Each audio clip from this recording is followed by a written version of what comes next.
Okay, please turn to page 6 if you have your booklet in front of you. If not, we're on question 18, and the next up to 22 are going to be based on this fact pattern. On December 20th, 1979, Carl, owner of a coffee shop, entered into a written contract with Dan, owner of donut factory, under which Carl agreed to purchase his donut requirements. Keyword there, requirements.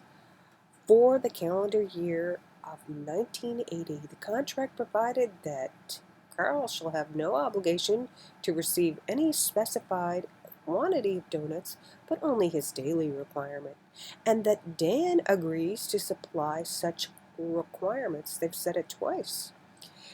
At the fixed price per dozen specified in the contract, cash on delivery.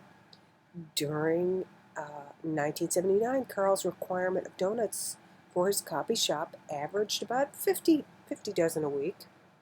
So now on early December or early 1980, the first quarter maybe, Dan experienced a rise in his costs. His bills went up, and he decided he couldn't afford to supply Carl's requirements at the price fixed in their agreement. Uh-oh. If Dan asserts that the agreement is not binding upon him because of lack of consideration, will Dan prevail? Let's take a look at what they have for choices. Yes, because the requirements contract lacked mutuality of obligation. B, yes, because the provision that Carl had no obligation to receive any specified quantity made the contract illusory. C, no, because requirements contracts do not need consideration to be enforceable. Or D, no, because Carl's agreement to buy his requirements was sufficient consideration for Dan's agreement to supply those requirements. Pause now if you don't want to hear the answer. I'm going to give it to you. It's D.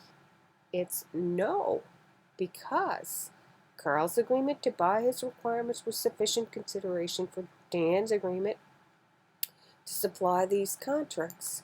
Well, why do you suppose that answer is no? It's because of UCC 2306. And here we have an output requirements exclusive dealings contract. And they tipped you off in the fact pattern to that with their verbiage. So basically, they have to operate in good faith. And, UC's a little bit different than common law, and they're both merchants. So you can pause this here if you want to read it, but I'm going to sign off now, and I'm going to move on to the next one. Have a great day.